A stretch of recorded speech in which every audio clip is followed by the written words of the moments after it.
청주 궁평 지하차도 부근에서 어제 저녁 마지막 실종자 1명이 발견됐습니다. 시신이 모두 수습되면서 수색은 종료됐고 이제부터는 사고 원인 수사가 시작될 예정입니다. 취재기자 연결합니다. 변윤재 기자 전해주시죠. 네, 소방당국은 어제 저녁 8시쯤 지하차도에서 약 200m 떨어진 곳에서 시신 한 구를 추가로 발견했습니다. 인적사항을 확인한 결과 실종 신고된 60대 여성 운전자의 신원과 일치했습니다. 이로써 궁평 지하차도 침수 사고로 인한 사망자는 모두 14명으로 늘었습니다. 이번 사고와 관련해 경찰에 총 12명의 실종 신고가 접수됐었는데요. 소방당국은 사흘간의 수색 작업을 통해 이 가운데 11명을 발견했고 어제 오후 동안 나머지 실종자 1명을 수색해왔습니다. 어제 정오를 지나서 배수 작업이 90%가량 완료돼 구조대원들은 지하차도 안을 도보로 수색해왔었습니다. 이때까지 마지막 실종 신고자의 모습은 보이지 않았었습니다. 그러나 드론으로 지하차도 근처 수색을 시작하자 차도에서 하천 방향으로 200m가량 떨어진 논두렁에서 이 여성의 시신이 발견된 겁니다. 경찰은 수색이 끝난 만큼 궁평 2 지하차도 침수 사고와 관련해 본격적인 수사에 나섰습니다. 충북경찰청은 사고 원인으로 지목된 미호강 제방에 대한 1차 합동 감식을 진행했다고 밝혔습니다. 경찰은 제방 높이나 폭 같은 것들을 살펴보기 위한 기초조사를 하면서도 지하차도에 대해 교통통제가 이루어지지 않은 경위와 이유 등에 대해서도 살펴보겠다 밝혔습니다. 충북경찰청은 수사부장을 본부장으로 88명 규모의 수사 전담팀을 꾸렸습니다. 충청과 남부지방에 다시 큰 비가 내린다고 해서 걱정입니다. 지금도 비가 내리고 있습니까? 네, 이곳에는 밤사이 비가 오다가 그치기를 반복했는데 조금 전부터 다시 비가 내리고 있습니다. 어제부터 이곳 충청 지역에는 많은 비가 집중됐었는데요. 밤에 한때 80mm가 넘는 비가 쏟아진 곳도 있었습니다. 내일까지 충청권을 포함한 남부지방에 300mm 이상, 남해안 일대엔 400mm 이상 많은 비가 내릴 전망인데요. 특히 오늘 오후엔 시간당 30mm에서 60mm의 매우 강한 비가 예보돼 있어 더 이상 피해가 없도록 단단한 대비가 필요해 보입니다. 지금까지 충북 청주 궁평 2 지하차도에서 전해드렸습니다. 충북 오송 지하차도 참사는 사고 직전 여러 위기 징후가 있었습니다. 도로만 제때 통제됐더라도 달랐을 텐데 소방당국의 경고와 빗발친 시민들 신고에도 아무 조치가 없었고 끝내 참사로 이어졌습니다. 차현진 기자입니다. 사고 직전 위기 징후는 여러 차례 감지됐습니다. 터널 안에 물이 불어나기 시작한 건 오전 8시 40분쯤. 4시간여 전인 오전 4시쯤 금강 홍수통제소는 지하차도 인근 미호천교에 홍수경보를 내리고 구청을 비롯한 76개 기관에 통보문을 전달했습니다. 오전 6시 반쯤엔 한 번 더 관할 흥덕구청 담당 부서에 전화해 주민 대피에 나서야 한다고 경고했습니다. 하지만 도로 통제는 이뤄지지 않았습니다. 심지어 전화를 받은 흥덕구는 청주시에만 알리고 지하차도 관리 주체인 충북도에는 알리지 않았습니다. 청주시가 소방의 경고를 사실상 모른 척했던 정황도 속속 드러나고 있습니다. 참사 발생 약 50분 전 미호강 주변에 제방이 유실될 것 같다는 주민 신고로 출동한 소방당국은 현장 상황을 확인한 뒤 오전 8시 3분 제방뚝이 무너져 미호강이 범람하고 있다는 사실을 청주시에 알렸습니다. 그러나 청주시 역시 지하차도 통제는 물론 관리 주체인 충북도에도 전파하지 않았습니다. 시민들의 다급한 신고와 민원도 빗발쳤던 것으로 파악됐습니다. 예, 안녕하세요. 흥덕구청 정규실입니다. 그 지하차도 통제 여부를 좀 알고 싶어서 연락드렸거든요. 예, 선생님 확인해봤는데요. 지금 통제 안 하고 있습니다. 사고 발생 한두 시간 전에도 경찰에 2차례 신고가 접수됐습니다. 국무조정실은 궁평 지하차도 차량 통행을 막아달라는 구체적인 내용의 신고가 들어왔다고 밝혔습니다. 하지만 경찰은 2차례 모두 곧바로 출동하지 않았습니다. 당시 관할 파출소 인력이 다른 침수 현장으로 나갔다는 게 이유였습니다.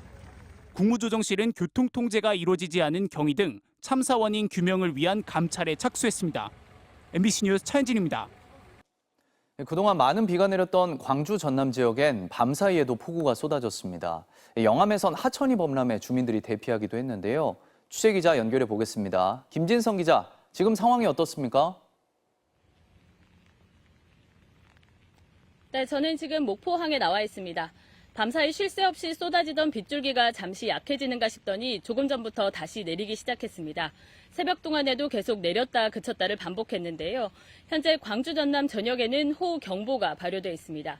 지난 13일부터 전남에 내린 비는 구례 432mm를 최고로 담양 377mm, 해남 305mm를 기록했습니다. 어제 영암과 순천 등에는 시간당 50mm의 강한 비가 한꺼번에 쏟아지기도 했는데요. 최근 3주 동안 광주 전남에 내린 비는 평균 527mm로 이미 평년 강수량을 훌쩍 넘어선 상태입니다. 피해 신고도 잇따르고 있습니다. 어제 영암에서는 하천이 범람해 마을이 침수된다는 신고가 접수돼 주민 50여 명이 긴급 대피했습니다. 또 영암과 나주에서는 주택 뒤로 토사가 유출되는 사고가 발생하기도 했습니다. 광주에서도 아파트 공사장 주변에서 토사가 흘러내려 복구 작업이 이뤄졌습니다. 전남에서는 이번 비로 논과 밭 651헥타르가 침수됐고 건축물 7동에서 파손 신고가 접수되기도 했습니다. 광주와 전남 지역에는 내일까지 100에서 200mm, 해안가를 중심으로 많은 곳은 400mm가 내릴 것으로 예상됩니다. 좁은 지역에 매우 강한 비가 내리면서 지역에 따라 강수 강도와 강수량의 차이가 크겠습니다. 추가 피해가 예상되는 만큼 주의가 필요한 상황입니다. 지금까지 전남 목포항에서 MBC 뉴스 김진선입니다. 어젯밤 서울 영등포구의 아파트에서 불이 나 70대 주민이 숨지고 사망자의 아내와 4살 아이 등 2명이 다쳤습니다. 지은 지 30년이 넘는 오래된 아파트였는데 스프링클러가 설치되지 않았습니다. 김민영 기자입니다. 서울 영등포구의 한 15층 규모 아파트 앞. 아파트 외벽이 새까맣게 그을려 있고 소방대원들이 분주히 움직입니다. 어젯밤 11시 10분쯤 이 아파트 11층에서 불이 나 1명이 숨지고 2명이 다쳤으며 주민 140여 명이 대피했습니다. 그러면 잘라고 했는데 소방차가 막 소리 나니까 막 내려오라고 그래서 내려왔죠, 다. 내려와서 보니까 막 연기가 나오더라고요, 창문으로 막. 숨진 70대 남성은 불이 시작된 11층 집 주민으로 거실에서 발견돼 심폐소생술을 받으며 병원으로 옮겨졌지만 끝내 숨졌습니다. 그의 아내인 50대 여성은 2도 화상을 입고 같은 층 이웃집에 살던 4살 유아도 연기를 들이마셔 치료받고 있습니다. 소방당국은 관할 소방서 인력과 장비를 모두 동원하는 대응 1단계를 발령해 진화 작업을 벌인 끝에 오늘 새벽 1시 20분쯤 불을 완전히 껐습니다.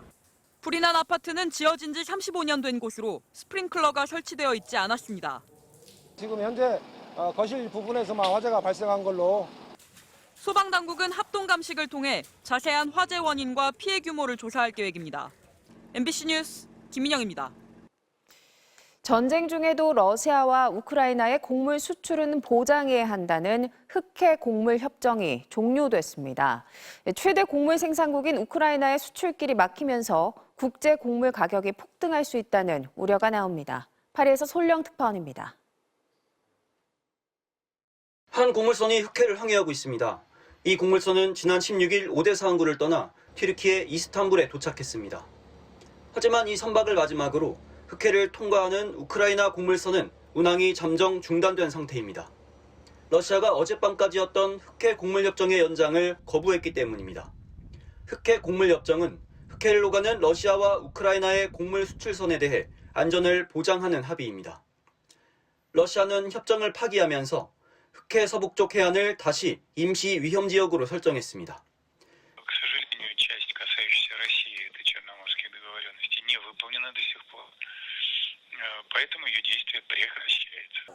이에 따라 개발도상국을 중심으로 수억 명이 타격을 받을 수 있다는 우려가 나옵니다. 보리 3위, 옥수수 4위, 밀 5위 등 세계 최대 곡물 수출국인 우크라이나가 4억 명을 먹여 살리고 있는 것으로 유엔 세계 식량계획은 분석했습니다. 지난해 러시아의 우크라이나 침공 직후부터 협상 체결 직전에도 국제 밀 가격이 50% 이상 폭등하기도 했습니다. 실제 이번 결정 직후 미국 시카고 상품거래소의 밀 선물 가격은 하루 만에 3% 올랐습니다. 유엔은 이번 결정에 대해 유감과 실망을 표시했고 유럽연합도 러시아가 식량을 무기로 사용하고 있다며 강력 규탄했습니다. 우크라이나 볼로디미르 젤렌스키 대통령은 해상 곡물 수출을 강행하겠다는 뜻을 밝혔습니다. 러시아의 속내는 서방의 제재 완화를 이끌어내기 위한 것이란 분석입니다. 금융 결제 제재 등의 문제로 농산물 수출에 어려움이 있다는 겁니다. 러시아는 관련 사항이 해결되면 즉시 협정을 이행하겠다며 협상의 여지를 남겨뒀지만 블라디미르 푸틴 러시아 대통령이 크림 대교에 대한 드론 공격과 관련해 우크라이나에 대한 보복 방침을 밝혀 협상이 재개될지는 불투명합니다. 파리에서 MBC 뉴스 손령입니다.